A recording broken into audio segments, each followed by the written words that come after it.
Hello, my dear student. Now I am explaining the C4 plants. चलिए start करते हैं। C4 plants. C4 plant जो हैं, the plants are adopted to dry tropical region. ये plant जो होते हैं ड्राई ट्रॉपिकल रीजन यानी सूखे वाले एरिया के लिए अडॉप्टेड होते हैं, अनुकूलित होते हैं। ड्राई ट्रॉपिकल एरिया उसको बोलते हैं जो इक्वेटर लाइन और ट्रॉपिक ऑफ कैंसर के बीच में पाया जाता है, यानी भारत में कर्क रेखा और भूमध्य रेखा के बीच का part. They tolerate the high temperature, ये बहुत अधिक तापक्रम को टॉलरेट कर लेते हैं, सह लेते हैं। They show a response to high light intensity, ये बहुत तेज सनलाइट में अपने आप को सह लेते हैं। They lack the process called the photorespiration, इनमें फोटो रिस्पायरेशन नहीं पाया जाता है और इनकी प्रोडक्टिविटी बहुत ज़्यादा होती है। Great productivity of biomass. Crunch anatomy found in most of the monocot plant, जो C4 प्लांट्स होते हैं इनमें स्पेशल क्रांच एनाटॉमी होती है और ये क्रांच एनाटॉमी मेनली मोनोकॉट में मिलती है। इसका मतलब ज्यादातर C4 प्लांट मोनोकॉट को ही बिलोंग करेंगे, except wheat, rice and sorghum. Wheat, rice, गेहूं, चावल और सॉर्गम में C4 प्लांट्स के फीचर नहीं पाए जाते हैं क्योंकि व्हीट, राइस और सॉर्गम में क्रांच एनाटॉमी नहीं होती है ना। इसी तरह डायकॉट में भी क्रांच एनाटॉमी नहीं पाई जाती है, इसलिए मैंने आपको बोला मोनोकॉट प्लांट भी C4 प्लांट हैं। It is also found in a some dicot plant such as Atriplex और एमरेंथस। ये दो एक्सेप्शन है डायकॉट के जिनमें हमको C4 प्लांट मिलते हैं। C4 प्लांट में क्या खास बात है? क्रांच एनाटॉमी खास बात क्या है? Dimorphic chloroplast are present in the leaf of C4 plants. C4 plants में दो तरह का डाइमॉर्फिक, दो तरह का क्लोरोप्लास्ट होता है। It is mesophyll chloroplast and bundle sheath chloroplast. एक क्लोरोप्लास्ट मीजोफिल मिलेगा, एक बंडल शीट में मिलेगा। चलिए अब अपन देखते हैं डिफरेंस क्या है C3 प्लांट और C4 प्लांट की लीफ में क्या डिफरेंस है। What is the crunch anatomy. अब C3 प्लांट मतलब डायकॉट प्लांट हो गए, इनमें अपर एपिडर्मिस है और लोअर एपिडर्मिस है। अपर एपिडर्मिस है और क्या है? लोअर एपिडर्मिस है। इनमें मीजोफिल टिश्यू जो होता है दो पार्ट में होता है, पहला पेलिसेड हो गया, दूसरा हो गया स्पॉन्जी। पेलिसेड ऐसा ये है, स्पॉन्जी लूज अरेंजमेंट, इसके बीच में गैप पाया जाता है इसलिए नाम पड़ा इसका स्पॉन्जी। यानी मीजोफिल दो तरह का है, पेलिसेड और स्पॉन्जी। ये वेन हो गई, मिडरिप हो गई। मिडरिप के चारों तरफ ये जो टिश्यू दिख रहा है इसको हम बंडल शीट बोलते हैं। यहाँ पे बंडल शीट में कोई भी क्लोरोप्लास्ट नहीं है। ये स्टोमेटा हो गया। ये C3 प्लांट यानी कि डायकॉट प्लांट हो गया। C4 प्लांट इनको हम बोलते हैं मोनोकॉट प्लांट बोलते हैं। इसमें अपर एपिडर्मिस है और लोअर एपिडर्मिस है। इसमें मीजोफिल सेल डिफरेंशिएट नहीं, एक ही तरह का मीजोफिल है पूरे में, जबकि डायकॉट में दो तरह का था, C4 में एक ही तरह का मीजोफिल है। ये इसका वेन हो गया यानी मिडरिप हो गया। ये बंडल शीट में क्लोरोप्लास्ट हैं, ये खास बात है, इसके बंडल शीट में क्या है? क्लोरोप्लास्ट हैं, जबकि यहाँ पर क्लोरोप्लास्ट नहीं थे। मोनोकॉट में है, C4 में क्लोरोप्लास्ट हैं और यहाँ पे क्लोरोप्लास्ट नहीं है। C4 में दो तरह क्लोरोप्लास्ट हो गए, एक क्लोरोप्लास्ट बंडल शीट में मिलेगा और दूसरा क्लोरोप्लास्ट मीजोफिल सेल में मिलेगा। चलिए आगे चलते हैं। C4 प्लांट, इन C4 प्लांट्स डाइमॉर्फिक क्लोरोप्लास्ट, दो तरह का क्लोरोप्लास्ट बताया था आपको, एक मीजोफिल क्लोरोप्लास्ट था, एक बंडल शीट क्लोरोप्लास्ट था।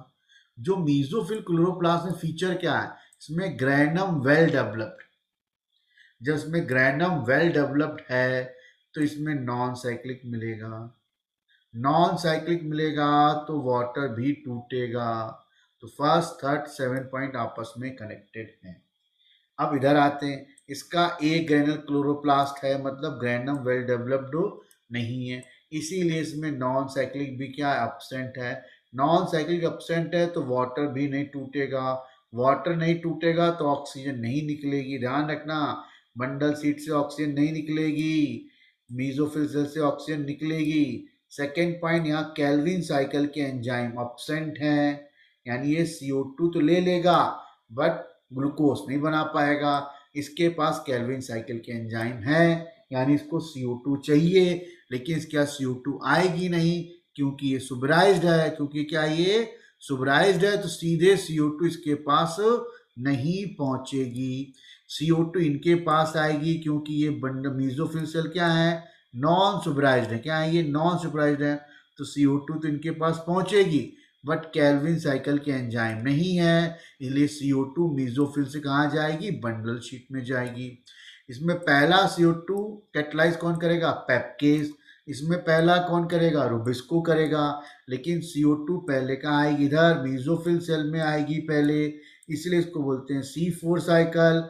क्योंकि यहाँ पे पहला स्टेबल प्रोडक्ट बनेगा 4 कार्बन का, यहाँ पर 3 कार्बन का। ये डिफरेंस है मीजोफिल और बंडल शीट। यानी C4 प्लांट एक लीफ है, उस लीफ में दो तरह के क्लोरोप्लास्ट हैं, पहला मीजोफिल क्लोरोप्लास्ट, दूसरा bundle sheath.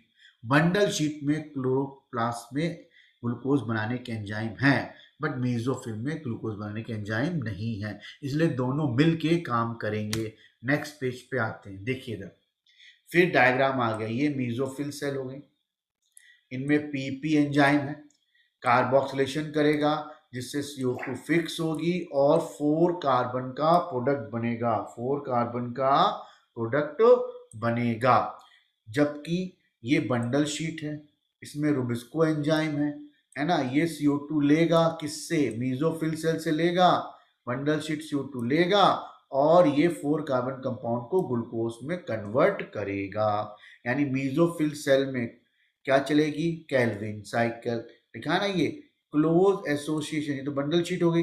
Close association permit the CO2 from mesophyll cell to bundle sheath cell for the Calvin Benson cycle. देखिए इधर ये अपर एपिडर्मिस, ये लोअर एपिडर्मिस, स्टोमेटा से CO2 गई, कहाँ पहुंची, mesophyll cell. Mesophyll cell CO2 किसको देगा, बंडल शीट को देगा।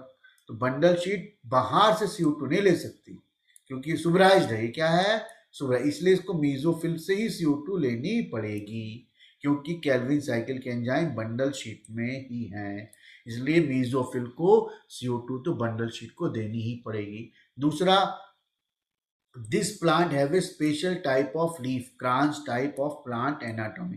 क्रांच क्यों बोलते हैं, क्योंकि इसके बंडल शीट में क्या है, chloroplast. In Kranz anatomy mesophyll cell is not differentiate, नहीं डिफरेंशिएट है।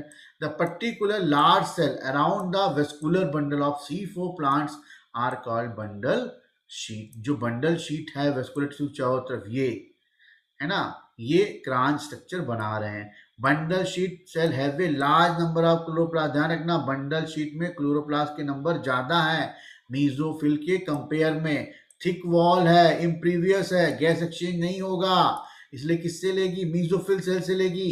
कोई इंटरसेलर स्पेस नहीं है किसमें, मीजोफिल सेल में। नेक्स्ट पेज पे आते हैं। अब ये डायग्राम देखिए, ये मीजोफिल सेल है। मीजोफिल सेल ने बाहर से CO2 ली, बाइकार्बोनेट के फॉर्म में CO2 लेंगे। किस फॉर्म में, बाइकार्बोनेट में। कौन एक्टिवेट होगा, PP कार्बोक्सिलेज एंजाइम। ये क्या करेगा, CO2 इसको देगा 3 कार्बन को, ये 3 कार्बन 4 कार्बन में कन्वर्ट हो जाएगा इस एंजाइम PP कार्बोक्सिलेज से। तो 4 कार्बन का पहला स्टेबल प्रोडक्ट बन रहा है, इसीलिए इसको बोलते हैं C4 साइकिल, जो कहाँ चल रही है, मीजोफिल सेल में। अब ये ऑक्सिलो से कन्वर्ट होगा मैलेट में, फिर ये मीजोफिल से कहाँ जाएगा, बंडल शीट में। इस गैप को बोलते हैं प्लाज्मोडेस्माटा के थ्रू। यहाँ पे CO2 दे देगा किसको, केल्विन साइकिल को, क्योंकि बंडल शीट में क्या मिल रहे थे, केल्विन साइकिल के एंजाइम। और 4 कार्बन का एक CO2 निकल गया तो 3 कार्बन में कन्वर्ट हो गया। अब ये फिर प्लाज्मोडेस्मास कहाँ पहुंच जाएगा, मीजोफिल सेल में। और इस प्रोसेस में क्या खर्च होंगे, ATP, 2 ATP खर्च होते हैं। केल्विन साइकिल से क्या बन जाएगी, शुगर, वो कहाँ पहुंच जाएगी, वेस्कुलर टिश्यू में। अब ये डायग्राम देखिए, ये NCERT का डायग्राम है। ये एटमॉस्फेरिक CO2 हो गई, ये एटमॉस्फेरिक CO2 बाइकार्बोनेट के फॉर्म में, मीजोफिल सेल में इंटर करेगी, जहां पर फॉस्फोइनॉल पायरुवेट पीईपी से जुड़ेगा बाइकार्बोनेट से और 4 कार्बन का एसिड बनाएगा, इसको हम बोलेंगे ऑक्सलोएस्टिक एसिड। ये मैलिक एसिड में कन्वर्ट होकर कहाँ पहुंचेगा, बंडल शीट में, किसके थ्रू, प्लाज्मोडेस्माटा के थ्रू। ये C4 डीकार्बोक्सिलेशन करेगा तो CO2 इधर दे देगा, डीकार्बोक्सिलेशन करेगा तो CO2 दे देगा। बंडल शीट में क्या हो रहा है, डीकार्बोक्सिलेशन। यहाँ पे क्या हो रहा था, कार्बोक्सिलेशन। मीजोफिल सेल में कार्बोक्सिलेशन, CO2 लेके वापस क्या बन जाएगा, ये C3 प्लांट। क्या बन जाएगा वापस, C3 प्लांट। ये C3 प्लांट ट्रांसपोर्ट हो, C3 एसिड बन जाएगा, और ये C3 एसिड, ये दिख रहा है, ये ट्रांसपोर्ट होके कहाँ पहुंच जाएगा, वापस मीजोफिल सेल में। कहाँ पहुंच जाएगा, वापस मीजोफिल सेल में। तो मीजोफिल सेल में C4 साइकिल चलेगी और बंडल शीट में C3 साइकिल चलेगी। बंडल शीट में C3 साइकिल और यहाँ पर C4 साइकिल। एक बार और समझते हैं इसको, देखिए इस डायग्राम को। ये मीजोफिल सेल है, ये चैम्बर क्या है, मीजोफिल सेल। ये बाहर से CO2 बाइकार्बोनेट के फॉर्म में आई, 3 कार्बन वाले पीपी से मिली, फिर 4 कार्बन वाला ऑक्सलोएस्टिक बन गया, ऑक्सलोएस्टिक एसिड। यहाँ पे कार्बोक्सिलेशन हुआ तो एक स्टेबल प्रोडक्ट बना 4 कार्बन का, इसीलिए इसको क्या बोला गया है, C4 साइकिल। अब ये ऑक्सलोएस्टिक एसिड मैलिक एसिड में कन्वर्ट होगा NADPH लेकर। ये किससे आएगा, नॉन साइक्लिक से आएगा। आपको पीछे बताया था कि मीजोफिल में नॉन साइक्लिक मिलती है, बंडल शीट में नहीं मिलती है। अभी 4 कार्बन का मैलिक एसिड प्लाज्मोडेस्माटा से कहाँ पहुंचेगा, बंडल शीट में। बंडल शीट में C3 साइकिल चलती है, मीजोफिल सेल में C4 साइकिल चलती है। इस मैलिक एसिड का डीकार्बोक्सिलेशन होगा तो CO2 निकल जाएगी, ये CO2 कहाँ जाएगी, C3 साइकिल में, और हाइड्रोजन निकल जाएगा, ये भी कहाँ जाएगा, C3 साइकिल में। तो 4 कार्बन का एक कार्बन निकल गया, बचा क्या, 3 कार्बन। ये किस में कन्वर्ट हो जाएगा, पायरुविक एसिड में, और प्लाज्मोडेस्मा से कहाँ पहुंचेगा, मीजोफिल सेल में। वहां पर पायरुविक एसिड पीपी में खर्च होगा, कन्वर्ट होगा, पायरुविक एसिड पीपी में कन्वर्ट होगा, तो 2 ATP लगेंगे। ध्यान रखना, C4 साइकिल जब एक बार चलती है तो 2 ATP लगते हैं, तो 6 बार चलेगी तो 12 ATP लगेंगे, और C3 में आपको मालूम 18 लगते ही है, तो टोटल 30 ATP लगते हैं C4 प्लांट में। C4 प्लांट में 30 ATP, उस 30 ATP में से 12 ATP C4 साइकिल में लगेंगे जो मीजोफिल सेल में चल रही है, और 18 ATP C3 साइकिल में लगेंगे। चलिए नेक्स्ट पेज पे आते हैं। C4 प्लांट में जो साइकिल चलती है, C4 साइकिल, उसको हम बोलते हैं हैच एंड स्लैग साइकिल, और ये period to the Calvin cycle, Calvin cycle से पहले चलेगी। पीपी कार्बोक्सिलेट्स ऐड होगा तो पीपी कन्वर्ट हो जाएगा 3 कार्बन कंपाउंड 4 कार्बन कंपाउंड में कन्वर्ट होगा मीजोफिल सेल में। This product of 4 carbon compound, that's why it's called known as the C4 pathway. This 4 carbon molecule then move into the bundle sheet via plasmodesmata. Bundle sheath में पहुंचेगा, वहां पर ये CO2 दे के kelvin cycle से जुड़कर glucose बना लेगा। नेक्स्ट पेज पे आते हैं। C4 प्लांट जो होते हैं स्पेशल प्लांट्स हैं, इनमें क्रांच एनाटॉमी मिल जाती है, लार्ज नंबर ऑफ क्लोरोप्लास्ट हैं, conserve more water due to absence of intercellular space. C4 plant ज्यादा पानी बचाते हैं C3 प्लांट की प्रेजेंस में, यानी C3 प्लांट की कंपेयर में, तुलना में C4 प्लांट ज्यादा पानी बचाते हैं। क्यों, क्योंकि इनमें इंटरसेलुलर स्पेस नहीं होते हैं। कंपनसेशन पॉइंट 0 to 10 होता है, इंपॉर्टेंट पॉइंट है। टॉलरेट द हाई टेम्परेचर, कौन, C4 प्लांट। CO2 को बाइकार्बोनेट के फॉर्म में एब्जॉर्ब करते हैं, भी अच्छी बात है, एक हाइड्रोजन पहले से जुड़ा हुआ है। C4 plant are twice efficient than the C3 plant, मतलब C3 प्लांट अगर 1 घंटे में 1 ppm CO2 फिक्स करेंगे तो C4 plant just double 2 ppm CO2 fix करेंगे, इसलिए ट्वाइस एफिशिएंट है C4 प्लांट। C4 प्लांट पानी को कम लॉस करते हैं। अगर C3 प्लांट 1 ppm CO2 को फिक्स करने के लिए 1 ppm CO2 को फिक्स करने के लिए 10 ग्राम पानी लेते हैं, तो C4 प्लांट 5 ग्राम ही पानी लेंगे, ओनली हाफ। क्लियर हो गया। यहाँ पे फोटो एस्पायरेशन एब्सेंट होता है, हाई लाइन स्टीम में काम कर लेते हैं। ये फीचर है C4 प्लांट के, इसलिए ये मोर एडवांस है। इस तरह अपना ये आया डिफरेंस C3 प्लांट और C4 प्लांट में डिफरेंस। C3 प्लांट्स और C4 प्लांट में डिफरेंस, इनका पहला stable product PGA phosphoglyceric acid, इनका पहला stable product OAA oxaloacetic acid. First carbon acceptor 5 carbon का है C3 प्लांट में, यहाँ पर 3 कार्बन का PP है। CO2 first catalysed by rubisco, CO2 first catalysed by PEPcase. Mesophyll show only C3 cycle, यहाँ मीसोफिल शो कर रही है C4 साइकिल।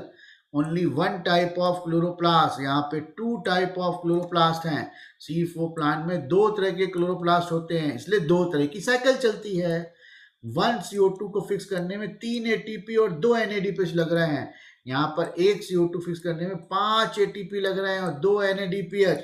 तो 1 CO2 के लिए 5 ATP, तो 6 के लिए 30 ATP हो गए, और यहाँ 1 CO2 के लिए 3 ATP, 6 के लिए 18 ATP हो गए।